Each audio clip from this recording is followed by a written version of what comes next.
الحمد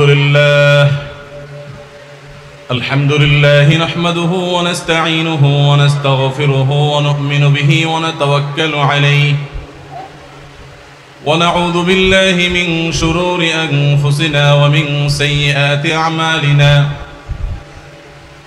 من يهده الله فلا مضل له ومن يضلله فلا هادي له وأشهد أن لا إله إلا الله وحده لا شريك له وأشهد أن محمدًا عبده ورسوله أرسله بالحق بشيرًا ونذيرًا وداعيًا إلى الله بإذنه وسراجًا منيرًا أما بعد فقد قال الله تبارك وتعالى في كلامه المجيد وفرقانه الحميد وقال عليه الصلاة والسلام من حج فلم يرفث ولم يفسق رجع كيوم ولدته أمه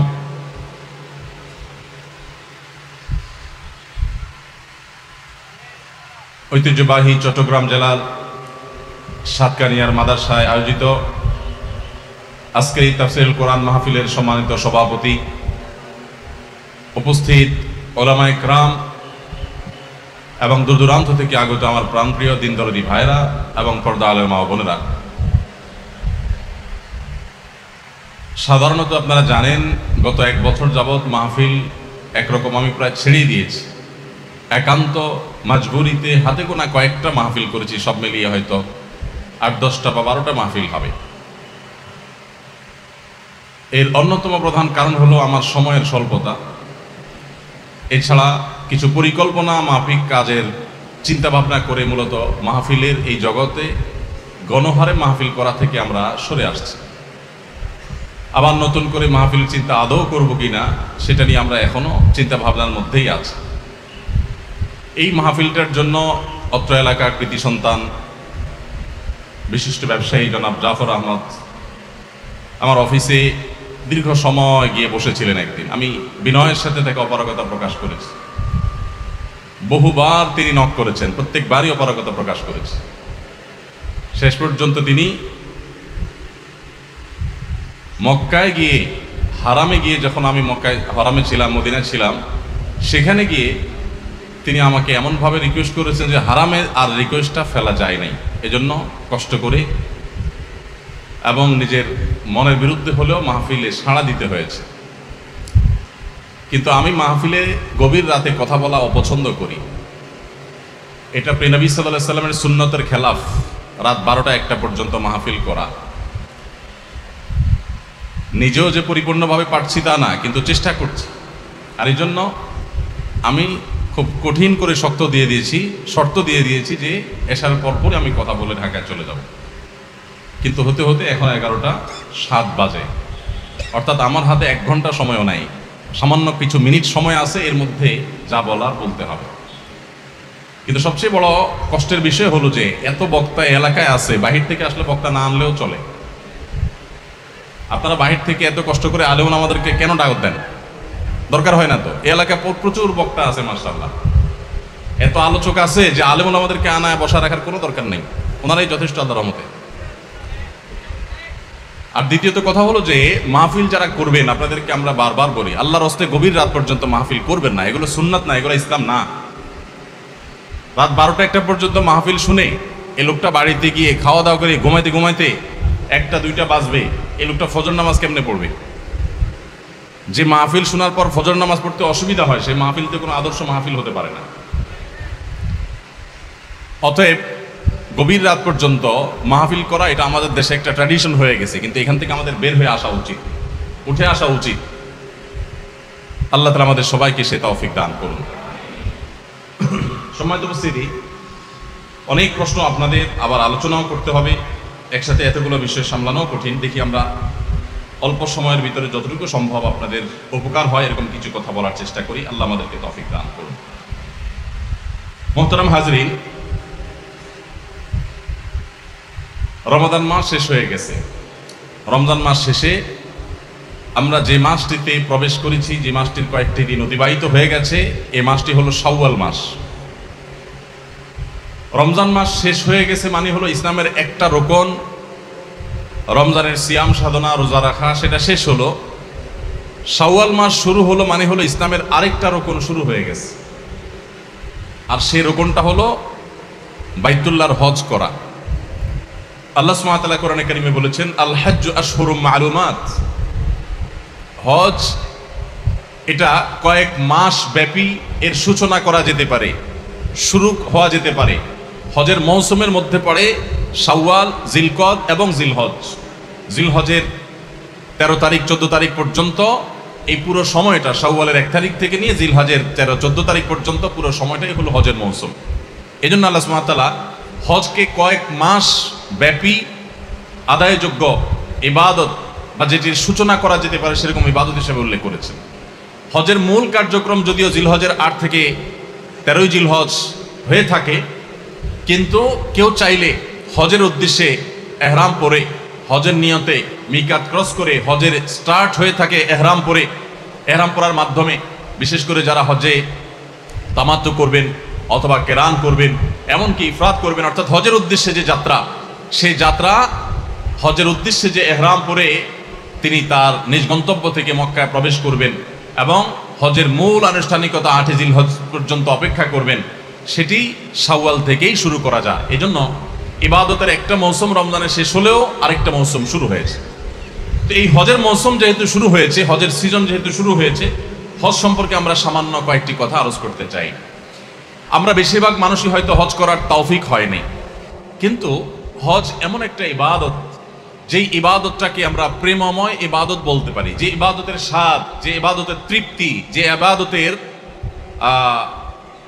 আল্লাহ তাআলার প্রদত্ত যে স্বাদ, সেটা আস্বাদন করা ইমানদারদের জন্য, প্রত্যেকটা ইমানদারের জন্য আল্লাহর পক্ষ থেকে বিশাল বড় নেয়ামত। হজের এই ইবাদতে বিশেষ করে আরাফাতের ময়দানে, মিনা মুজদালিফা হাজিদের যে অবস্থান, এই পুরো কার্যক্রমগুলো সবগুলো এই প্রেমময়। ইব্রাহিম আলাইহিস সালামের স্মৃতিকে আমরা অনুসরণ করি, স্মরণ করার চেষ্টা করি। হজের এই ইবাদত যার করার তৌফিক হয়েছে, তিনি জানেন যে সমস্ত ইবাদতে আল্লাহর যে সমস্ত নেকামলে বান্দা তৎক্ষণাৎ স্বাদ পায়, তৃপ্তি পায়, সেরকম ইবাদতগুলোর মধ্যে থেকে একটা হলো হজ। হজের এই ইবাদতের স্বাদ বা তৃপ্তি বান্দা তৎক্ষণাৎ লাভ করতে পারে। এজন্য আমরা শুরুতেই দোয়া করি, আল্লাহ রাব্বুল আলামিন আমাদের সবাইকে একবার হলেও বাইতুল্লাহর হজ করে দুনিয়া থেকে যাওয়ার তৌফিক দান করুন। সম্মানিত উপস্থিতি, ইসলামের অন্যতম গুরুত্বপূর্ণ একটি স্তম্ভ হলো এই হজ। ইসলামের যে 5টা স্তম্ভ আছে, আল্লাহর একত্ববাদ এবং মুহাম্মদ সাল্লাল্লাহু আলাইহি সাল্লামের রিসালাতের সাক্ষ্য দেওয়া, 5 ওয়াক্ত সালাত আদায় করা এবং যাকাত আদায় করা, রমজান মাসে সিয়াম সাধনা করা আর হজ করা, এই 5টা রোকন বা স্তম্ভের মধ্যে সবগুলো রোকনই হয় আর্থিক আর না হলে শারীরিকভাবে আদায়যোগ্য ইবাদত। একমাত্র হজ এমন ইবাদত যে ইবাদতে মানুষের শারীরিক পরিশ্রম লাগে, আবার অর্থ ব্যয় করতে হয়। এই জন্য প্রিয় নবী সাল্লাল্লাহু আলাইহি সাল্লাম হজের অনেক ফজিলতের কথা বর্ণনা করেছেন। আল্লাহ রাব্বুল আলামিন হজ ফরজ হওয়া প্রসঙ্গে বলছেন, ওয়ালিল্লাহি আলান নাসি হিজ্জুল বাইতি মান ইসতাতা ইলাইহি সাবিলা। কোরআনে রোজা ফরজ হওয়ার ক্ষেত্রে আল্লাহ বলেছেন, কুতিবা আলাইকুমুস সিয়াম, তোমাদের উপরে সিয়ামকে ফরজ করে দেওয়া হয়েছে। নামাজ ফরজ হওয়ার ক্ষেত্রে বলা হয়েছে, আকিমুস সালাহ, তোমরা সালাত কায়েম করো। অন্যান্য বিধিবিধানের ক্ষেত্রে সরাসরি আল্লাহ তাআলা নির্দেশ জারি করেছেন, কিন্তু হজের ক্ষেত্রে আল্লাহ সুবহানাহু ওয়া তাআলা বলছেন, ওয়ালিল্লাহি আলান নাসি হিজ্জুল বাইতি মান ইসতাতা ইলাইহি সাবিলা। যার নিজ গন্তব্য থেকে, নিজ বাসস্থান থেকে, নিজের ঠিকানা এবং জায়গা থেকে বাইতুল্লাহ গিয়ে হজ করে আসার মতো সামর্থ্য থাকে, তার উপর, তার কাছে আল্লাহর পাওনা হয়ে যায়, আল্লাহর অধিকার হয়ে যায়, আল্লাহর প্রতি তার কর্তব্য হয়ে যায়, আল্লাহর ঘরের প্রতি ভালোবাসার দাবি হিসেবে তার কর্তব্যের অংশ হয়ে যায় বাইতুল্লাহর হজ করা, বাইতুল্লাহ গিয়ে হাজিরা দেওয়া। এই আয়াতের মধ্যে আপনি দেখতে পাচ্ছেন, ওয়ালিল্লাহি আলান নাস, মানুষের উপরে আল্লাহর পাওনা হয়ে যায় বাইতুল্লাহর হজ করা, যদি সে সামর্থ্য রাখে। এই বলার ধরন এবং ধাঁচ বোঝা যায় যে এটা একটা প্রেমময় ইবাদত। অর্থাৎ আপনার টাকা পয়সা হবে, সামর্থ্য হবে, এরপর আপনি ঘর বাড়ি, দালান কোঠা, ব্যবসা বাণিজ্যের উন্নতি, এসব কিছু চিন্তা পরে করে আল্লাহ আপনাকে যখনই সঙ্গতি দিবেন, সর্বপ্রথম কর্তব্য হলো যে আপনি হজ করবেন। এমনকি যাকাতের জন্য আপনি 1 বছর অপেক্ষা করবেন। আপনি আজকে যাকাত দেওয়ার মতো সম্পদের মালিক হয়েছে, তো কালকে ইসলাম আপনাকে যাকাত দিতে বলে না, 2-4 মাস পরেও দিতে বলে না, 1 বছর যদি সেটা থাকে তখন আপনাকে যাকাত দিতে বলে। কিন্তু হজের বিষয়টা এরকম যে হজ করার সুযোগ যখন আছে, তার আগ মুহূর্তে যদি কেউ হজ করার মতো আর্থিক সঙ্গতি লাভ করে আর এদিকে এখনই টাকা জমা দিয়ে তিনি হজে যেতে পারবেন সেই সুযোগ থাকে, তাহলে তার উপরে হজ করা ফরজ হয়ে যায়।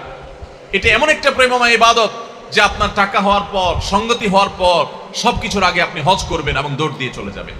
আমাদের দেশ থেকে মানুষ সাধারণত হজে যায় হলো বুড়ো বয়সে, মানুষ যায় হলো রিজেক্টেড লাইফে, যখন গিয়ে মিনা, মুজদালিফা, আরাফা কোনো জায়গায় সে ভালো করে পারফর্ম করতে পারবে না, ইবাদতগুলো সঠিকভাবে পালন করতে পারবে না, ডানে যেতে চাইলে শরীরটা বামের দিকে টানবে, এরকম জটিল পরিস্থিতিতে শরীরটা যখন শেষ হয়ে যায়, যখন সেই স্টামিনা আর থাকে না, স্পৃহা আর থাকে না, সেই উদ্যম আর থাকে না, ওই বয়সে মানুষ হজ করতে যায়। আজকে আপনাদের সবাইকে আমি বলতে চাই যে সবাই পাক্কা নিয়ত করেন এবং প্রতিজ্ঞা করেন, আল্লাহ রাব্বুল আলামিনের সঙ্গে ওয়াদা করবেন যে আল্লাহ যদি কখনো সঙ্গতি দেন, আর্থিক সঙ্গতি দেন, দুনিয়ার সমস্ত কাজ পরে যখনই হজ করে আসার মতো টাকার মালিক হবেন, সবকিছু পেছনে ফেলে রেখে এক নম্বর কাজ হবে বাইতুল্লাহর হজ করা। চেষ্টা করা যাবে না ইনশাআল্লাহ? আল্লাহ আমাদের সবাইকে তৌফিক দান করুন। হজ এমন একটা ইবাদত ভাই, একবার জীবনে যারা হজ করেছেন, এমনকি ওমরা করেছেন, কোন সালাফ যেটাকে ছোট হজ বলেছেন, এই হজ যদি কেউ জীবনে একবার করে থাকেন, তিনি জানেন এর স্বাদ কি। মরণ পর্যন্ত হজের সেই স্মৃতিগুলো তিনি ভুলতে পারেন না। জীবনে বহু জায়গায় আপনি সফর করে থাকতে পারেন, অনেক দেশ আপনি ভ্রমণ করে থাকতে পারেন, কিন্তু হজের যে স্মৃতিগুলো, মিনা, মুজদালিফা, আরাফায় অবস্থান এবং জামারাতে পাথর নিক্ষেপ, বাইতুল্লাহর তাওয়াফ এবং অন্যান্য কর্মকাণ্ডগুলো, এগুলো যারা হাজী সাহেব তারা বলতে পারবেন, জীবনে কখনো সেই স্মৃতিগুলো তারা ভুলতে পারেন না। অন্তরে এমন ভাবে সিল পড়ে যায়, এমন ভাবে সেটা গেঁথে যায় যেটাকে মানুষ ভুলতে পারে না।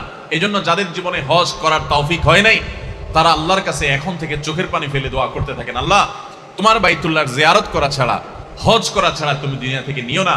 অনেক গরিব মানুষ আছেন, অনেক অভাবী মানুষ আছেন, তাদের প্রতিজ্ঞা, তাদের দৃঢ় চেতা, ইচ্ছা শক্তি আল্লাহর কাছে সেভাবে দোয়া এবং কামনা করার কারণে আল্লাহ রাব্বুল আলামিন তাদেরকে হজ করার তৌফিক দিয়েছেন। আবার বহু পয়সাওয়ালা মানুষ আছে যাদের হজ করার তৌফিক হয় নাই। এজন্য সবাই হজের নিয়ত করবো তো ইনশাআল্লাহ।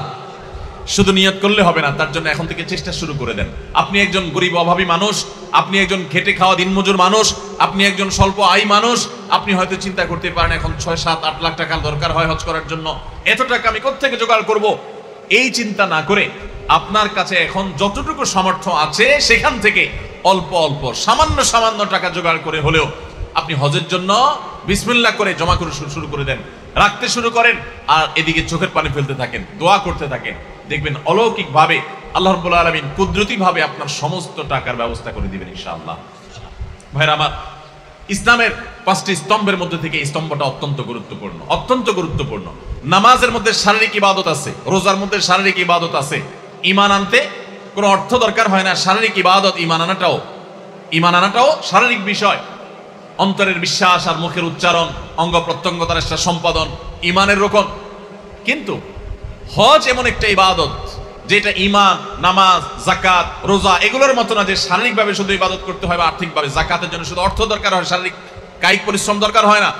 হজ এমন একটা ইবাদত, এখানে আপনার শারীরিক পরিশ্রমও লাগে, আবার অর্থ ব্যয় করা লাগে।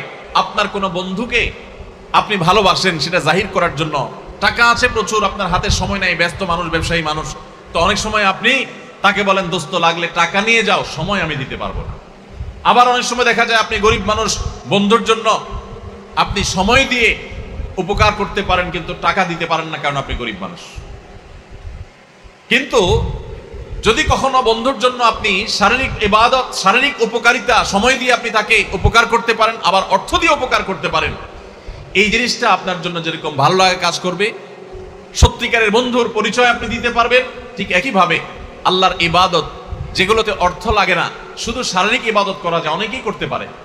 আবার কিছু ইবাদত আছে যেগুলা আর্থিক ইবাদত, বড় লোকরা যাকাত দিতে পারে, দান করতে পারে, কিন্তু নামাজ পড়ার সময় পায় না। কিন্তু যাকাত এমন একটা, হজ এমন একটা ইবাদত যেখানে দুইটাই সমন্বয় আছে। এই জন্য হজের এই ইবাদত সম্পর্কে নবী করিম সাল্লাল্লাহু আলাইহি ওয়াসাল্লামের অনেকগুলো হাদিস রয়েছে, অনেকগুলো ফজিলত এবং মর্যাদাপূর্ণ বর্ণনা আমরা দেখি। এর ভিতরে একটা হাদিস হলো যেটা আমি পড়লাম, মান হাজ্জা ফালাম ইয়ারফুস ওয়ালাম ইয়াফসুক, যে ব্যক্তি বাইতুল্লাহর হজ করলো, সেখানে কোনো পাপাচারে লিপ্ত হলো না, কোনো গুনাহের কাজে লিপ্ত হলো না, নারী গতিতে কোনো অপরাধে লিপ্ত হলো না, তাহলে সে ব্যক্তি হজ করে যখন ফিরে আসে, ফ্রেশ হজ করতে পারলে, ত্রুটিমুক্ত হজ করতে পারলে, মায়ের পেট থেকে ভূমিষ্ঠ হওয়া সদ্য নবজাতক শিশুর মতো নিষ্পাপ হয়ে সে ফিরে আসে। অন্য হাদিসে নবী সাল্লাল্লাহু আলাইহি ওয়াসাল্লাম বলেছেন, আল হাজ্জুল মাবরুর লাইসা লাহুল জাযাউ ইল্লাল জান্নাহ। একটি ভালো হজ, যে হজ ত্রুটিমুক্ত, যে হজ বিভিন্ন আমল দ্বারা পরিপূর্ণ, এরকম একটা হজের বিনিময় আল্লাহর কাছে জান্নাত ছাড়া আর কিছুই নয়। এর বিপরীতে ওমর রাদিয়াল্লাহু তাআলা আনহু একটি বর্ণনা রয়েছে, যদি কেউ হজ করার সামর্থ্য রাখে অথচ সে হজ করলো না, তাহলে সে ইহুদি হয়ে কিংবা খ্রিস্টান হয়ে কিংবা অন্য ধর্মাবলম্বী মানুষ হয়ে বেঈমান হয়ে মারা যায়। এতে আল্লাহ বা তার রাসূলের কিছু যায় আসে না। অত্যন্ত ভয়াবহ সতর্কবাণী। এজন্য ভাইরা আমার, আমাদের সমাজে অনেক মানুষ আছেন যাদের হজ ফরজ হয়ে গেছে, তারা হজকে বিলম্ব করেন। কেন বিলম্ব করেন? এক সময় আমরা শুনতাম যে মেয়ে বিয়ে দেওয়া ছাড়া হজ করা যায় না, অথচ এগুলা ভিত্তিহীন কথা। আপনার হজ করার মতো সামর্থ্য হয়ে গেছে, বিয়ের উপযুক্ত মেয়ে আছে, হয়তো তার বিয়ে হয় নাই, আরো 2 বছর দেরি হবে, কখন হবে আল্লাহ ভালো জানে। আপনি তার জন্য অপেক্ষা করবেন না, দ্রুততার সাথে আপনি হজে চলে যাবেন। ঠিক একইভাবে অনেকে মনে করেন যে জোয়ান বয়সে হজ করা যায় না। কেন জোয়ান বয়সে হজ করা যায় না? কারণ জোয়ান বয়সে হজ করে ফেললে, এত সকাল আমরা ভালো হয়ে গেলে, হজ করে গেলে অনেকে মনে করে হজ করে ফেললে আর আকাম কুকাম করা যায় না, খারাপ কাজ করা যায় না। তো আগে ভাগে হজ করে ফেললে ব্যবসা বাণিজ্য করতে গিয়ে, চাকরি বাকরি করতে গিয়ে ঘুষ দুর্নীতি 2 নম্বরই কাজ কেমনে করবো? এই জন্য হজ বুড়া বয়সে করে, যে সমস্ত অপকর্ম করে শেষ করে 2 নম্বরই কাজ সব করে শেষ করে এরপরে বুড়া বয়সে যখন ফেরেশতা হওয়ার নিয়ত করব, তখন যায় মক্কায় একটা হজ করে আইসা একেবারে লম্বা দাড়ি, টুপি, রুমাল, জুব্বা লাগায়া তাসবিহ হাতে নিয়ে মসজিদে বসে আমরা ফেরেশতা হয়ে যাব। এরকম অনেক মানুষ নিয়ত করে কি করে না? আমার প্রশ্ন হলো, হজ করলে আর অপকর্ম, খারাপ কাজ, আকাম কুকাম করা যাবে না, কে বলছে আপনাকে? কোথায় পাইছেন? আমি তো কোথাও পাই নাই। কোরআন হাদিসে কোথাও লেখা নাই যে হজ করলে আর আকাম কুকাম করা যাবে না। অপকর্ম, খারাপ কাজ এগুলো হজ করলেও করা যাবে না, হজ না করলেও। অপকর্মের সাথে হজের কোনো সম্পর্ক নেই। হজ না করলে কি গুনার কাজ করা যাবে নাকি? সর্বাবস্থায় করা যাবে না। এই জন্য ভাই, শয়তান আমাদেরকে নানাভাবে আমাদের হজকে বিলম্বিত করে। যারা হজে গেছেন তারা জানেন, মক্কা মদিনায় শুধুমাত্র বাংলাদেশি আর কিছু ইন্ডিয়ান হাজি দেখা যায় যে তারা বুড়ো বয়সে হজ করতে গেছে। পৃথিবীর কোন দেশে এত বৃদ্ধ হাজি দেখা যায় না যত বৃদ্ধ হাজি দেখা যায় এই বাংলাদেশে। সারা পৃথিবীর মানুষদেরকে দেখবেন হজ করতে আসে, তারা ইয়াং বয়সে হজ করতে আসে। আর বাংলাদেশে সবাই যায় কোন বয়সে? বুড়ো বয়সে।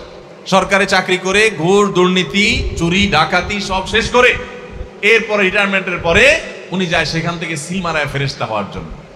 সারা জীবনের কালো টাকা সব সাদা করার জন্য যান। একবার না 50 বারও যদি হজ করেন তো সারা জীবনের দুর্নীতি করে কামানো টাকার একটা টাকাও আল্লাহর কাছে হালাল হবে না, সাদা হবে। এই জন্য হজকে বিলম্ব করবেন না। নবী আলাইহিস সালাম বলেছেন, তোমরা বাদিরু ইলাল হজ, দ্রুততার সাথে হজ করে শেষ করো।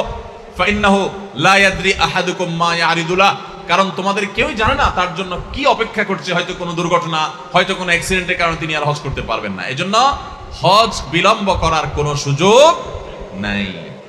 আল্লাহ তাআলা আমাদের সবাইকে বাইতুল্লাহর হজ করার তৌফিক দান করুন। ভাইরা আমার, হজ কার উপরে ফরজ হয়? হজ ফরজ হয় ওই ব্যক্তির উপরে যাকে আল্লাহ রাব্বুল আলামিন হজের মৌসুমে হজ করে আসার মতো, হজ করে ফিরে আসার মতো আর্থিক সঙ্গতি দিয়েছেন। তিনি প্রাপ্তবয়স্ক মুসলমান পুরুষ, আর নারী হলে তিনি তার আসা এবং পাশাপাশি তার সাথে একজন মাহরামকে নিয়ে যাওয়া, নিয়ে আসার মতো টাকার মালিক হলে। এখনকার বাজার দর অনুযায়ী হজের যে খরচ, সেটা অনুযায়ী আমরা বলতে পারি যে 6.5 লাখ 7 লাখ টাকা হলেই হজ ফরজ হয়ে যায়। মহিলাদের হজ ফরজ হওয়ার জন্য মাহরাম সাথে নিতে হয়, এই জন্য তার হবে ডাবল টাকা হলে, তখন অর্থাৎ 7 দুগুণে 14 লাখ হলে তখন তার উপর হজ ফরজ হবে। কিন্তু এখানে একটা সূক্ষ্ম বিষয় আছে, সেটা হলো আজ থেকে ধরেন 10 বছর 15 বছর আগে যখন 2.5 লাখ 3 লাখ 4 লাখ টাকায়ও হজ করা যেত বা আরো কম টাকা হজ করা যেত এক সময়, ওই সময় আপনার কাছে সেরকম টাকা আসছে কিন্তু আপনি করেন নাই, করছি বলে পিছাইছেন, এখন 7-8 লাখ টাকা হয়ে গেছে, তাইলে হজ মাফ নাই, হজ ফরজ হয়ে গেছে। তখন সামর্থ্য ছিল, আপনি করেন নাই, বিলম্ব করেছেন, অতএব এখন আপনাকে সেটা করতে হবে। এই যে বিলম্ব করেছেন এর জন্য আপনি গুনাহগার হবেন এবং আপনাকে যে কোনো মূল্যে এখন হজ করতে হবে।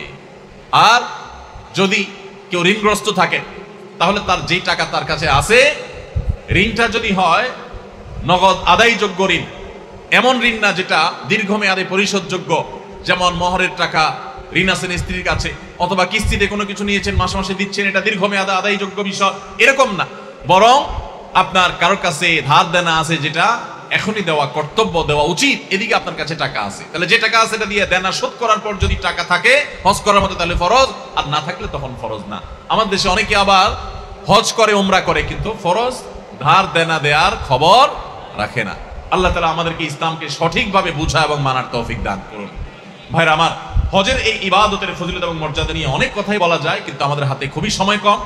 শুধুমাত্র আমরা এটুকু আরজ করলাম যে ইসলামের এই গুরুত্বপূর্ণ রোকন, এই স্তম্ভ, এটা জীবনে একবার হলো আদায় করবেন, আর যাদের তৌফিক আছে তারা বারবার এই হজের ইবাদতটি, এই হজের কাজটি সম্পাদন করবেন। আল্লাহ আমাদের সবাইকে বাইতুল্লাহর হজ একবার নয় বারবার করে দুনিয়া থেকে যাওয়ার তৌফিক নসিব করুন। সবাই চেষ্টা করবো তো ইনশাআল্লাহ, সবাই নিয়ত করবো তো ইনশাআল্লাহ। অনেকে আছেন নিজের টাকা পয়সা হওয়ার পর তিনি হজ করার জন্য অপেক্ষা করেন। কিসের জন্য অপেক্ষা? যে বাবারে আগে হজ করাবো, মাকে আগে হজ করাবো, তারপর আমি নিজে হজ করব। তো এই যে মা বা বাবাকে হজ করায় তারপর নিজে হজ করব, এটা হলো একটা ভুল চিন্তা। কারণ হজের সাথে বাবা মাকে হজ, নিজের হজের সাথে বাবা মাকে হজ করানোর কোনো সম্পর্ক নেই। আমাদের দেশে মানুষ অনেকে মনে করেন যে আমি যদি হজ করে ফেলি তাহলে বাবা মা মনে কষ্ট পাবে। অনেক মুরব্বীরা আছেন যে তারা আসলেই মনে কষ্ট পাবে, মনে করেন যে ছেলেটা বেয়াদব, যে সে আমাকে হজ না করে তার মাকে হজ না করে নিজে হজ করতে গেছে। এটা আমাদের কুসংস্কারাচ্ছন্ন বিশ্বাস, ভুল ধারণা। আপনার হজের সাথে আপনার বাবা মায়ের হজের কোনো সম্পর্ক নাই যে বাবা মাকে আগে হজ করাইতে হবে, কোনো জরুরি না। হজ এটা একটা এমন ইবাদত যেটার সাথে অর্থের সম্পর্ক। বাবা মার অর্থ করি নাই, তাদের হজ করার মতো টাকা পয়সা নাই, সামর্থ্য নাই, তাহলে তাদের উপর হজ ফরজ না। আপনার টাকা হয়েছে, আপনার উপরে ফরজ হয়ে গেছে। এখন আপনি যদি বাবা মাকে করান, নফল হবে সেটা আপনার জন্য এবং তার জন্য, কিন্তু আপনারটা করা ফরজ। ফরজ বাদ দিয়ে নফল করলে তাতে সওয়াবের পরিবর্তে গুনাহ হওয়ার আশঙ্কা আছে। মুরব্বীরা যারা ভুল বুঝেন, ছেলেদের উপরে মনে কষ্ট পান, অযথাই তাদেরকে বদদোয়া করেন এবং তাদেরকে এটা নিয়ে চাপে রাখেন যে বাবা মা বাবারে হজ না করে তুমি কি বাবা আগে হজ করো, এগুলো আপনাদের ভুল। সন্তানের টাকা হয়ে গেছে, সে হজ করতে যাবে। হ্যাঁ, যদি আল্লাহ তাকে এত বেশি টাকা দেয় যে সে নিজেও হজ করতে পারে, বাবা মাকেও সাথে নিতে পারে, তাহলে তো সোনার উপর সোহাগা, খুবই ভালো কথা, সেটা অনেক উত্তম কাজ। কিন্তু মাত্র একজন টাকা হজ করার মতো টাকা ছেলের কাছে হয়েছে, তাহলে এখন ছেলের উপরে হজ ফরজ, বাবা মা নয়, বরং তিনি নিজের হজ করবেন এবং বাবা মার জন্য দোয়া করবেন, চেষ্টা করবেন পরবর্তীতে তাদেরকে নেওয়ার। আল্লাহ তাআলা আমাদের সবাইকে বাইতুল্লাহর হজ এটাকে সঠিকভাবে যথাযথভাবে আদায় করার তৌফিক দান করুন। যারা হজে যাচ্ছেন বা যাবেন, আপনাদের প্রতি আমার একটা অনুরোধ, সেটা হলো হজে যাওয়ার আগে পর্যাপ্ত প্রশিক্ষণ নেবেন, পড়াশোনা করবেন, হজ সম্পর্কে ভালো করে জ্ঞান অর্জন করবেন, হজের যাত্রা শুরু করবেন। কারণ হজ এমন একটা ইবাদত যে এই ইবাদত জীবনে যেহেতু একবার ফরজ হয়, একবার করতে গিয়ে দেখা যায় যে সঠিকভাবে করা সম্ভব হয় না। দিনে যা বারবার করা হয় 5 ওয়াক্ত নামাজ, সেজন্য এটা আমাদের ভুল হয় কম, কিন্তু হজ যেতে একবার করা লাগে ভুল টুল হয়ে যায়, আবার জীবনে কখনো সুযোগ নাও হতে পারে। এই জন্য নির্ভুলভাবে হজ করার জন্য যথাযথ প্রশিক্ষণ দরকার, ভালো করে শেখা দরকার। আমরা সুন্নাহ ফাউন্ডেশন থেকে গত বছর হাজিদেরকে প্রশিক্ষণ দিয়েছিলাম বিনামূল্যে। আর সুন্নাহ ফাউন্ডেশনের দাওয়াতি কাজের অংশ হিসাবে আমরা গত বছর ঢাকার বিয়াম মিলনায়তনে প্রায় সহস্র হাজিকে একাধিক দফায়, কয়েক দফায় আমরা হজের ট্রেনিং দিয়েছিলাম। এই বছর আমরা চিন্তা ভাবনা করছি চট্টগ্রাম বিভাগের মানুষদের সুবিধার্থে, তাদের অনেকের জন্য ঢাকায় গিয়ে ট্রেনিং নেওয়া কঠিন, তো চট্টগ্রামে কোনো একটা জায়গা যদি সম্ভব হয়, আমরা আল্লাহর ঘরের মেহমানদেরকে কিভাবে তারা হজ সম্পাদন করবেন সেটা আমরা ট্রেনিং দিতে চাই, যদি আল্লাহ তৌফিক দান করেন। এছাড়া আপনাদের জানাশোনা উলামা একরামের তত্ত্বাবধানে যেখানে ভালো প্রশিক্ষণ হয় আপনারা হজটা শিখে যাবেন। একে তো আমাদের দেশ থেকে মুরব্বী চাচারা যান, বাবার বয়সী লোকেরা যান, যাদের হজ করার মতো শারীরিক সঙ্গতি নাই, আবার দ্বিতীয়ত হলো ভালো করে শিখে যান না, যার কারণে হজ আর হজ হয় না। হজ অনেক সময় বোম্বে হজ হয়ে যায়। বোম্বে হজ জানেন, এক সময় নাকি হাজি সাহেবরা যখন পায়ে হেঁটে জাহাজে করে ভেঙে ভেঙে যেতে হতো, মাসকে মাস লাগতো, তখন অনেক হাজি বাংলাদেশ থেকে যখন যেতেন কলকাতায় নাখোদার মসজিদ নামে একটা মসজিদ আছে, এখানে নাকি হাজি সাহেবরা অবস্থান করতেন, ওই মসজিদে আমি যাওয়ার সুযোগ হয়েছে। তো এরপরে আবার হাঁটতে হাঁটতে দীর্ঘ পথ পাড়ি দিতেন, একটা পর্যায়ে মুম্বা পর্যন্ত যেতেন, তারপরে জাহাজে করে সমুদ্রে পাড়ি দিতেন, আবার হাঁটা শুরু করতেন। তো এই দীর্ঘ পথ যেতে যেতে অনেক হাজি অসুস্থ হয়ে যেত।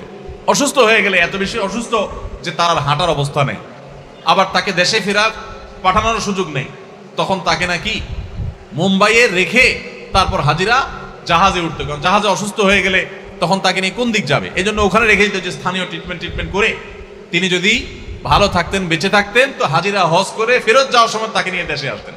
তো দেশে আসার পর সবাই তো মক্কা মদিনা যায় হজ করে আসে, আর এই লোক যারা মুম্বাই রাখছে আবার হাজিদের সাথে ফেরত চলে আসছে, তার নাম দিত এলাকার মানুষ বোম্বাই হাজি। সে বোম্বাই থেকে ফেরত এসেছে। তো হজ যদি ভালো করে প্রশিক্ষণ না নেন, শিখে না যান, সুস্থ সবল সময় না যান, তাহলে মক্কার হাজি না হইয়া বোম্বাই হাজি হওয়া লাগবে।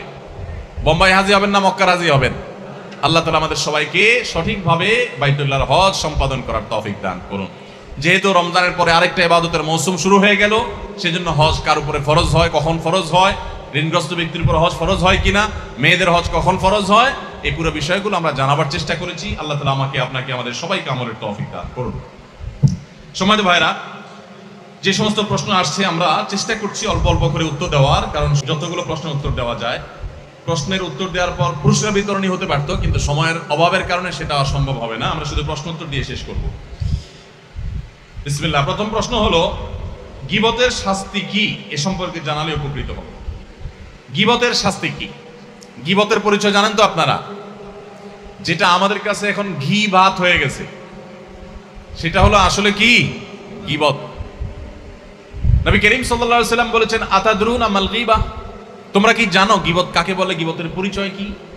তখন সাহাবায়ে কেরাম বলেছেন, আল্লাহ রাসূল সাল্লাল্লাহু আলাইহি ওয়াসাল্লামের উপর ন্যস্ত করেছেন উত্তর দেওয়া। তিনি নিজে উত্তর দিচ্ছেন যে গীবত হলো যিকরুকা আখাকা মা ইয়াকরাহুহু, কোন ব্যক্তির পেছনে, তার অগোচরে, তার অনুপস্থিতিতে এমন কিছু বলা যেটা তিনি শুনলে মনে কষ্ট পাবেন, এটার নামই কি? গীবত। তাহলে গীবতের জন্য কাউকে বদনামি করা সে অর্থে বদনামি করাও জরুরি না, শুধুমাত্র কারোর পেছনে এমন কিছু বললেন যেটা তিনি শুনলে মনে কষ্ট পাবেন।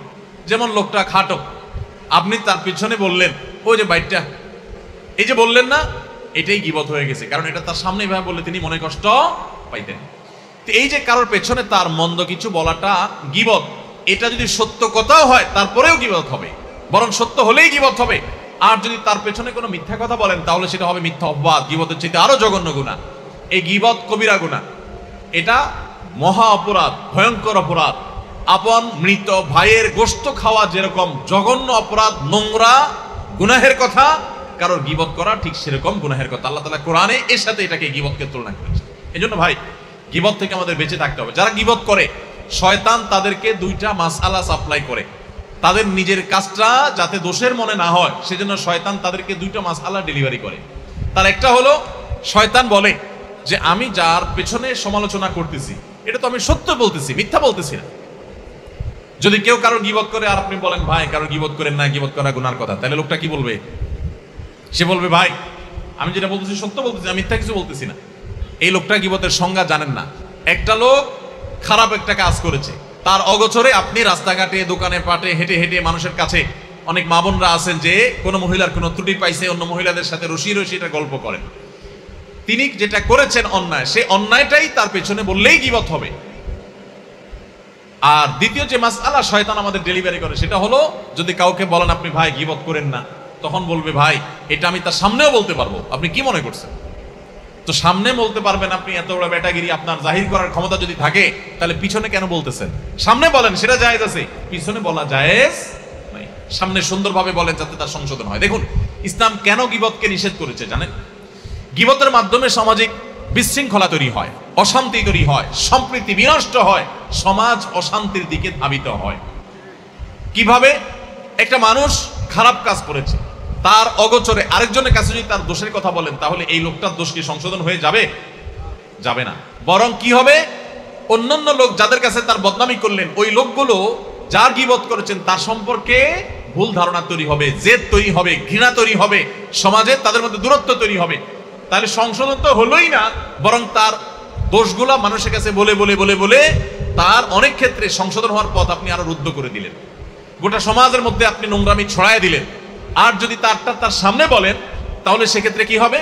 ওই লোকটা তার দোষের কথা শুনে যদিও সে চেতে যায় বা উপর দিয়ে মনে কষ্ট জাহির করে, ভেতরে সে ঠিকই অনুভব করবে যে আমার তো এই দোষটা আসলে থাকা উচিত না। তাহলে তার সংশোধনের একটা সম্ভাবনা তৈরি হবে, সমাজ ভালো কিছু দেখবে। এজন্য ইসলাম বলে মানুষের প্রশংসা করবেন পেছনে আর বদনাম করবেন সামনে। প্রশংসা হবে কোথায়? মানুষের প্রশংসা করতে হয় তার সামনে না পিছে? তার অগোচরে। আর তার দোষ থাকলে সে দোষের চর্চা করতে হয়, সমালোচনা করতে হয় সামনে না পিছে? সামনে। কেন? কারণ সামনে দোষের কথা বললে তার সংশোধন হবে, আর সামনে যদি প্রশংসা করেন তাহলে তো সে ফুলে যাবে, অহংকারী হয়ে যাবে, মনে করবে আমি অনেক কিছু হয়ে গেছি। তখন অহংকারী মানুষ সমাজে বাড়লে সমাজ কি সুখী হবে না অসুখী হবে?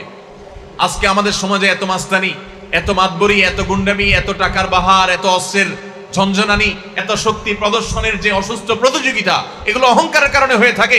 মানুষ যদি বিনয়ী হয়, ভদ্র হয়, ভালো মানুষ হয়, তাহলে সে তো অহংকার করবে না, সে তো মাস্তানি দেখাবে না, গায়ের জোর দেখাবে না, সে তো পেশি শক্তি প্রদর্শন করবে না। ইসলাম সেজন্য মানুষকে সামনে প্রশংসা করতে নিষেধ করে। সামনে প্রশংসা করলে মানুষ অহংকারী হয়ে যায়, ফুলে যায়, দাম্ভিক হয়ে যায়, এবং তার কারণে সমাজ অশান্তির দিকে ধাবিত হয়।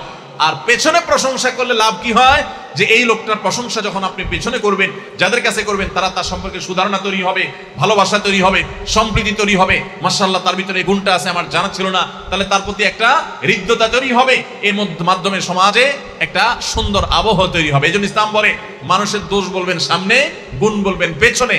কিন্তু এই কাজটা করতে বিরক্ত লাগে। আমরা বেশিরভাগ মানুষ হলাম এর উল্টাটা করি। মানুষের সামনে তারিফ করে পাম্পট্টি দিয়ে বাতাস দিয়ে ফুলাই তারে, আর তার দোষগুলা সব পেছনে বলি, অর্থাৎ তার কাছে ভালো সাজি, পেছনে তার দুর্নাম করে, গীবত শিকায়েত করে, সমালোচনা করে নিজের আমল বরবাদ করি, সমাজকে ধ্বংস করি। ঠিক না বেঠিক? এই জন্য ভাইরা, গীবত জঘন্য অপরাধ। সারাদিনে সবচেয়ে বেশি যে পাপ, যে কবিরা গুনাহ আমাদের দ্বারা হয়, তার ভিতরে একেবারে শীর্ষস্থানীয় কবিরা গুনাহ হলো এই গীবত। ঘরে ঘরে, জনে জনে এই গীবত হয়। অনেক সময় গীবত যে করি আমরা টেরও পাই না। ইসলামের নামে গীবত অনেক সময় করি আমরা। ইসলামিক বিভিন্ন গ্রুপ, বিভিন্ন দল, বিভিন্ন মত, বিভিন্ন বলয়, বিভিন্ন গোষ্ঠী, তাদের মধ্যে দেখবেন একদল আরেক দলের অমুকের বিরুদ্ধে তমুকের বিরুদ্ধে ব্যক্তিগত বিষয়গুলো নিয়ে তারা রসিয়ে রসিয়ে গল্প করে করে তারা সমালোচনা করছেন। শয়তান তাদেরকে বুঝতেও দিচ্ছে না যে তারা কবিরা গুনাহে লিপ্ত হয়েছে। আছে না নাই? ভাইরা আমার, আমরা কোন মুসলমান ভাইয়ের দোষ চর্চা তার পেছনে করতে যাব না। গীবতের শাস্তি কি? শাস্তি হলো, আপনারা মেরাজের সে হাদিসটি অনেকেই শুনেছেন। প্রিয় নবী সাল্লাল্লাহু আলাইহি ওয়াসাল্লাম মেরাজে যখন গিয়েছেন, তখন সেখানে তিনি দেখেছেন কিছু জাহান্নামী মানুষের শাস্তির চিত্র। ভয়াবহভাবে তাদের কিছু শাস্তির চিত্রকে আল্লাহ রাব্বুল আলামিন নবী সাল্লাল্লাহু আলাইহি ওয়াসাল্লামকে দেখিয়েছেন। প্রশ্ন উঠতে পারে, জাহান্নামে তো এখনো কেউ যায় নাই, কিভাবে এত সকাল তিনি জাহান্নামের শাস্তির চিত্র দেখেছেন? উত্তর হলো, গায়েব এবং অদৃশ্যের জগতের পুরো পরিস্থিতিটা আসলে কেমন এটা আল্লাহ তাআলা ভালো জানেন। তবে সম্ভাব্য একটা রূপ এমন হতে পারে যে হয়তোবা সেটা ছিল ডামি, যে এরকম হবে তেমনটি আল্লাহ তাআলা তার নবীকে দেখিয়েছেন। তো তিনি এরকম শাস্তিগুলোর ভিতরে একটা দেখেছে যে কিছু লোক, তাদের কিছু নখ আছে, এই নখগুলো সাধারণ নখের মতো না, এগুলো সবগুলো হলো পিতলে, অত্যন্ত শক্ত। এই নখগুলো অত্যন্ত ধারালো। এই নখগুলো দিয়ে তারা তাদের নিজেদের মুখ এবং নিজেদের বুককে তারা ছিঁড়ে শেষ করে ফেলছে, রক্তাক্ত করে ফেলছে। এটা যে তারা সাধে করছে তা না, অর্থাৎ এটা অটো হয়ে গেছে, স্বয়ংক্রিয়ভাবে হচ্ছে, তাদের নিজের ইচ্ছার বাইরেই হচ্ছে। নিজের শরীরকে নিজে, ছোট ছোট বাচ্চা যেরকম নিজে না বুঝে খামচি দিয়ে নিজের চেহারাকে লাল করে ফেলে, রক্তিম করে ফেলে, ঠিক এমনি ভাবে জাহান্নামীদের মধ্যে কিছু জাহান্নামী, তারা তাদের নিজেদের ধারালো এবং তামার তৈরি লোক দিয়ে আল্লাহ তাআলা তাদেরকে শাস্তি দিবেন, যে অটোমেটিক তাদের নিজেদের মুখ, তাদের বুককে তারা ছিঁড়ে ফেলবে, রক্তাক্ত হবে, জ্বলতে থাকবে, ব্যথায় কাতরাতে থাকবে, আবার করতে থাকবে, এটা তাদের হাতে থাকবে না। এই শাস্তিগুলো যখন হচ্ছিল, নবী সাল্লাল্লাহু আলাইহি ওয়াসাল্লাম জিজ্ঞাসা করেছিলেন জিবরিলকে, ভাই জিবরিল, এই কঠিন শাস্তির মুখোমুখি যাদের করা হয়েছে, এই লোকগুলোর অপরাধ কি ছিল? তখন জিবরিল নবী সাল্লাল্লাহু আলাইহি ওয়াসাল্লামকে জানিয়েছেন, এদের অপরাধ ছিল তারা দুনিয়াতে মানুষের পেছনে গীবত করে বেড়াতো। এই জন্য গীবতের গুনাহ থেকে বেঁচে থাকবো তো ইনশাআল্লাহ। আল্লাহ তাআলা আমাদের সবাইকে তৌফিক দান। কোন মহিলা তার উত্তরাধিকার সম্পত্তি সম্পূর্ণ আল্লাহর রাস্তায় দান করতে পারবেন কিনা? বিশেষ দ্রষ্টব্য, ওই মহিলার 2 ছেলে এবং 2 মেয়ে রয়েছে। দেখুন, কোন মহিলা হোক কিংবা পুরুষ, যেই হোক না কেন, তার যদি সমস্ত সম্পদ, সমুদয় সম্পত্তি তিনি আল্লাহর রাস্তায় দান করে দিতে চান, একটা মসজিদ, একটা মাদ্রাসা, ধর্মীয় কোনো কাজ, ইসলামের উন্নয়নে কোনো কাজ, আল্লাহর দ্বীন বুলন্দ করার জন্য কোনো গুরুত্বপূর্ণ ভালো কাজে তিনি তার সমস্ত সম্পদ যদি দান করে দিতে চান, এটা জায়েজ আছে, যদি তার এই দানের কারণে মিরাজ যারা পাবে, অর্থাৎ ওয়ারিস যারা হবে, তারা কোনো প্রকার তাদেরকে ক্ষতিগ্রস্ত করার উদ্দেশ্য যদি না হয়। আপনার সম্পদ সবটুকু আপনি দান করলে জায়েজ আছে। তবে উত্তম হলো নিজের পরিবারের সদস্য, বিশেষ করে রক্ত সম্পর্কীয় যারা ওয়ারিস, ছেলে মেয়ে, এরকম ওয়ারিসদের জন্য কিছু সম্পদ রেখে যাওয়া, এটাই হলো উত্তম। নবী করিম সাল্লাল্লাহু আলাইহি ওয়াসাল্লাম একজন সাহাবীকে বলেছেন যে তোমার ওয়ারিসদের জন্য, ওয়ারিসদেরকে ধনী করে রেখে যাওয়া, সচ্ছল করে রেখে যাওয়া, যাতে কারোর কাছে হাত পাততে না হয়, এটা অধিকতর উত্তম তাদেরকে গরিব করে রেখে যাওয়ার চাইতে। এখন কেউ যদি তার সমুদ্র সম্পদ দান করে দিলে সন্তানরা গরিব হয়ে যাবে, অভাবী হয়ে যাবে, অসহায় হয়ে যাবে এবং অন্যের কাছে ছোট হয়ে যাবে, তাহলে সেক্ষেত্রে সেটা কিন্তু অনুচিত কাজ হবে, অনুত্তম। কিন্তু করলে সেটা জায়েজ হবে এবং এটা হারাম হবে না। বিশেষ করে যদি এমন হয় যে সন্তানদের আরো আছে, তারা চলতে পারবে, সলভেন্ট, শিক্ষিত, স্বাবলম্বী, নিজের পায়ে নিজে দাঁড়িয়ে গেছে, তাহলে সমস্ত সম্পদ যদি কেউ দান করতে চায় সেটা কি হবে না? গুনাহ হবে না। কিন্তু যদি ওসিয়ত করতে চায় সেটা ভিন্ন বিধান আসবে। ওসিয়ত করতে চাইলে পরিষ্কারভাবে নবী সাল্লাল্লাহু আলাইহি ওয়াসাল্লাম হাদিস রয়েছে, 3 ভাগের 1 ভাগ সমুদয় সম্পদের 1/3 ওসিয়ত কার্যকর হবে। তিনি যদি বলেন আমার সমস্ত সম্পদ দিয়ে গেলাম, 3 ভাগের 1 ভাগ এর মধ্যে ওসিয়ত কার্যকর হবে, আর বাকি 2 ভাগ ওয়ারিস এবং জীবিত আত্মীয় স্বজন যাদের হক আছে তাদের মধ্যে বন্টন করা হবে। শ্বশুর বাড়ি থেকে কোরবানির গরু গিফট নেওয়া যাবে কিনা? আপনাদের চট্টগ্রামের জনপ্রিয় গুনাহ, তাই না? সিলেট চট্টগ্রামে একটু বেশি হয়, সারা বাংলাদেশেই হয়, কিন্তু এদিকে একটু বেশি হয়। শ্বশুর বাড়ি থেকে কোরবানি গরু বা কোরবানির ছাগল গিফট নেওয়া যাবে কিনা? উত্তর হলো যে শ্বশুর বাড়ি থেকে গরু কিংবা ছাগল এগুলো গিফট নিতে পারেন যদি আপনি এত ফকির হন, এত ফকিন্নের পুত হন যে আপনার বাপদাদা 14 গোষ্ঠী গরু ছাগল চোখে দেখে নাই। তাহলে সেক্ষেত্রে আপনি এই গরিব হলে, এই ফকির হলে যদি ভিক্ষা চান শ্বশুরের কাছে, আর শ্বশুরের আল্লাহ অঢেল সম্পদ দেয়, দয়া করে মায়া করে খুশি মনে যদি দেয়, বহু যদির পরে আপনার এই গরু হালাল হতে পারে। কিন্তু আমাদের সমাজের সচরাচর এই শ্বশুর বাড়ি থেকে কোরবানির গরু ছাগল দেওয়ার যে প্রচলন আছে, এটা যৌতুক হিসাবেই দেওয়া হয়। আর এই যৌতুক হিসাবে কোরবানির গরু ছাগল শ্বশুর বাড়ি থেকে নিলে সেটা জায়েজ হবে। আপনি বলবেন হুজুর ফার্নিচার নেই নাই তো, মোটরসাইকেল নেই নাই তো, নগদ টাকা নেই নাই তো, আল্লাহর রাস্তায় আল্লাহকে খুশি করার জন্য বিসমিল্লাহ আল্লাহু আকবার বলে জবাই করার জন্য কোরবানির গরু নিছি ভাই, এটা কেন হারাম হবে? তা আমার প্রশ্ন হলো যে আপনি কোরবানির নিয়তে, কোরবানির উদ্দেশ্যে যদি গরু চুরি করেন সেটা কি হালাল হবে না হারাম হবে? নিয়ত কিন্তু ভালো, কোরবানি করবেন খালেস নিয়তে, এই জন্য করছেন কি গরু চুরি, হালাল হবে না হারাম হবে? কোরবানির নিয়তে গরু চুরি করা যেরকম হারাম, কোরবানির নিয়তে শ্বশুরবাড়ি থেকে যৌতুক নেওয়াটাও কি হারাম। হ্যাঁ, যেটা বললাম ওই যে শ্বশুরের অঢেল আছে, তিনি খুশি হয়ে জামাইকে দিচ্ছেন, গরিব বলে না অনেক সময় ভালোবাসা দিয়ে, তো সেটা বহু যদির পর জায়েজ হতে পারে, কিন্তু কোন অবস্থাতে এটা উচিত না। থাকলেও শ্বশুরের দেওয়া উচিত না। কেন দেওয়া উচিত না? কারণ এটা রীতিমতো একটা প্রতিষ্ঠিত যৌতুকে পরিণত হয়েছে। আপনি যখন দিবেন, সমাজে একজন গরিব বাবা তিনি দিতে পারবেন না, তখন তিনি সুদের টাকা নিয়ে হলেও মেয়ের মুখ রক্ষা করার জন্য দিবেন।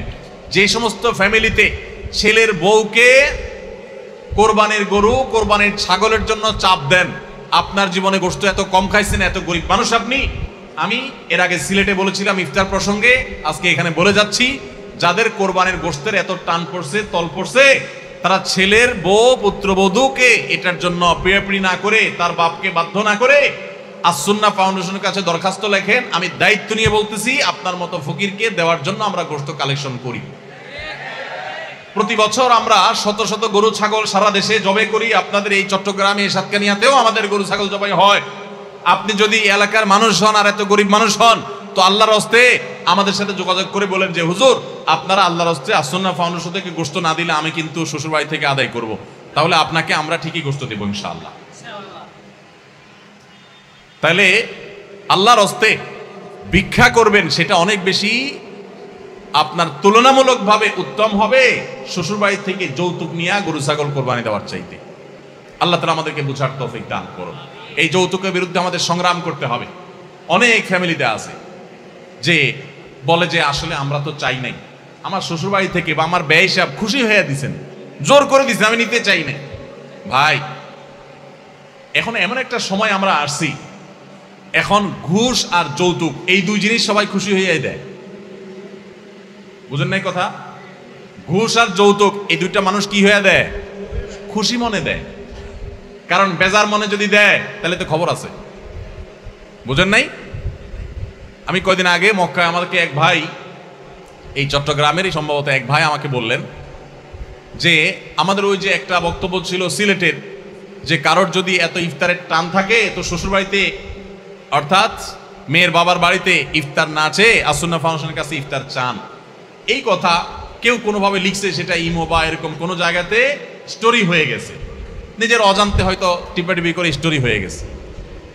তো যার স্টোরিতে ওটা ঝুলতেছে ওই লোকটা আবার কোনো মেয়ের বাবা, তো সে বেচারা মেয়ের শ্বশুর বাড়িতে খুব ধুমধাম করে ইফতার আইটেমগুলো কিনে কিনে পাঠাইছে মেয়ের সুখের জন্য। তো তার বেশাবরা ইফতারের আইটেমগুলো যখন গ্রহণ করতেছে, একই সময় তারা আবার দেখছে এই লোকের ইমোতে আমাদের ওই কথা লেখা যে ইফতারের তল পড়লে ফাউন্ডেশনের কাছে ভিক্ষা চান। তখন তারা ওই ইফতারের সবগুলো আইটেম নাকি ফেরত পাঠাইছে, সত্য ঘটনা, সবগুলা ফেরত পাঠাইছে। বলে যে আপনারা একদিক দিয়ে ইফতার দিবেন, আবার আরেক দিয়ে আমাদেরকে অপমান দিবেন ওই লোকের কথা দিয়া। এটা তো হয় না। তো আলহামদুলিল্লাহ, ঠেলায় পড়ে হোক, ইচ্ছায় হোক, অনিচ্ছায় হোক, যৌতুক সেটা ইফতারের নামে হোক আর কোরবানির নামে হোক আর খাট ফালানোর নামে হোক, এটা আলহামদুলিল্লাহ বন্ধ হচ্ছে। এটি আমাদের জন্য সান্ত্বনার বিষয়, আনন্দের বিষয়। ভাইরা আমার, যারা মনে করেন যে খুশি হয়ে ব্যয় হিসাব দিছে, খুশি হয়ে ব্যয় হিসাব দিছে, কেন আপনার ব্যয় হিসাব আমার দিতে পারেন, আপনারা কেন দেয়? আর মানুষ খুঁজে পায় নাই রাস্তাঘাটে, আপনাকে কেন দিচ্ছে? বুঝতে হবে ডাল মে কুছ কালা হ্যায়।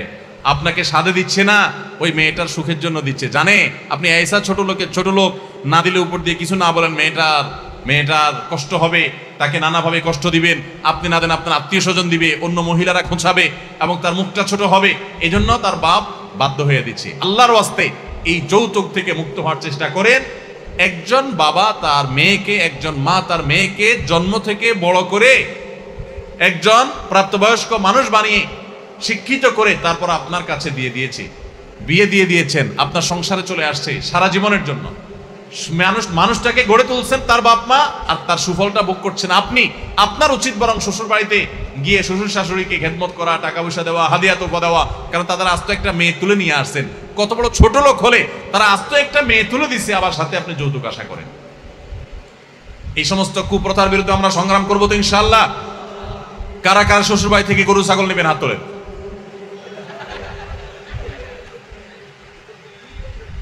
আপনারা নিবেন যারা হাত তুলছেন, কারা কারা নিবেন না তারা হাত তোলেন।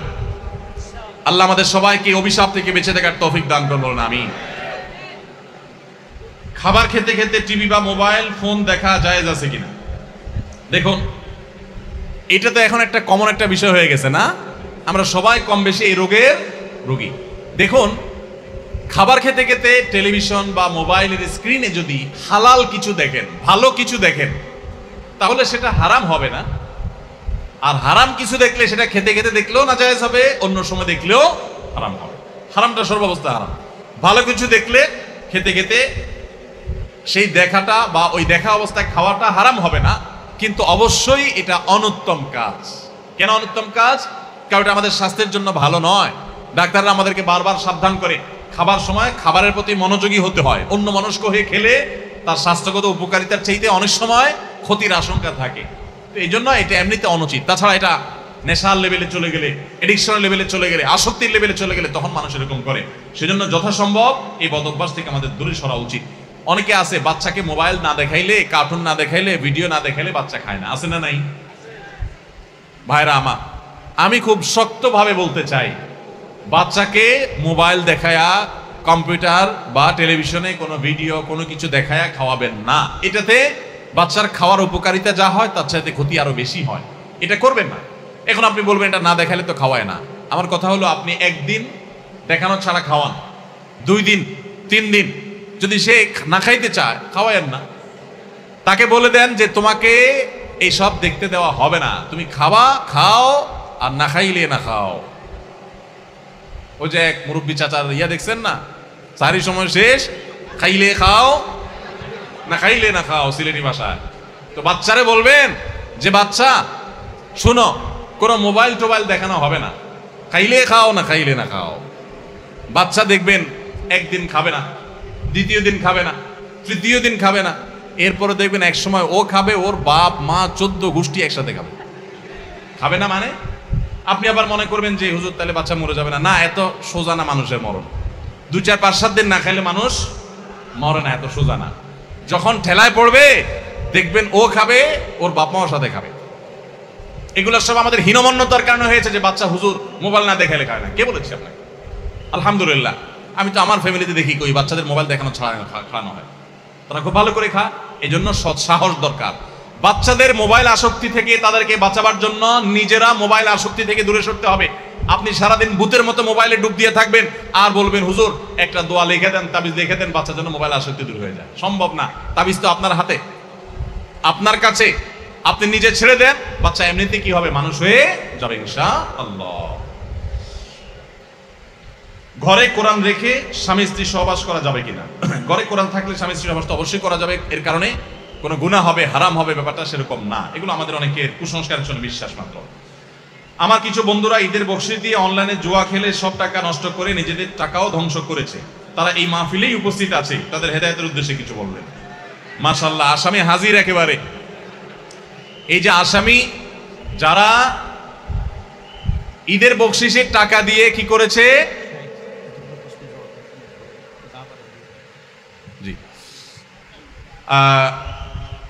যারা ঈদের বকশিশের টাকা দিয়ে তারা জুয়া খেলেছেন, হারাম কাজে ব্যয় করেছেন, সন্দেহাতীত ভাবে তারা অপরাধী, তারা পাপিষ্ঠ এবং তারা গুনাহগার। আমাদের যে সমস্ত যুবক বন্ধুরা এই সমস্ত হারাম কাজে লিপ্ত হয়েছেন, অন্যায় কাজে লিপ্ত হয়েছেন, তাদের উচিত তওবায়ে নাসুহা করা, তাদের উচিত অন্যায় থেকে ফিরে আসা, তাদের উচিত আল্লাহর কাছে ইস্তেগফার করা। কারণ জুয়া এটা শয়তানি কর্মকাণ্ড। আল্লাহ সুবহানাহু ওয়া তাআলা বলেছেন ইন্নাল খামরু ওয়াল মাইসিরু ওয়াল আনসাবু ওয়াল আজলামু রিজসুম মিন আমালি শাইতানি ফাজতানিবু। নিশ্চয়ই শয়তানের কর্মকাণ্ড হলো মদ এবং জুয়া, এই বিষয়গুলো। কি সমস্যা? কি সমস্যা? কে? হ্যাঁ, সবাই সুশৃঙ্খলভাবে বসে যাওয়ার অনুরোধ করা হচ্ছে। যে যেখানে আছেন ওখানে একটু বসে যান কষ্ট করে। জি ভাই, আমরা আমাদের আলোচনা শেষ করছি। জাযাকুমুল্লাহ খাইর। আসসালামু আলাইকুম ওয়া রাহমাতুল্লাহি ওয়া বারাকাতুহু। আলহামদুলিল্লাহ, নারে তাকবীর, নারে তাকবীর, আল্লাহু আকবার। আমির হামজা সাহেবের আগমন, মেহমানের আগমন, যুবনয়ন পরিষদের পক্ষ থেকে, মাহফিলের পক্ষ থেকে লাল গোলাপ শুভেচ্ছা, লাল গোলাপ শুভেচ্ছা। নারায়ে তাকবীর। সম্মানিত দর্শক, আপনারা কষ্ট করে বসে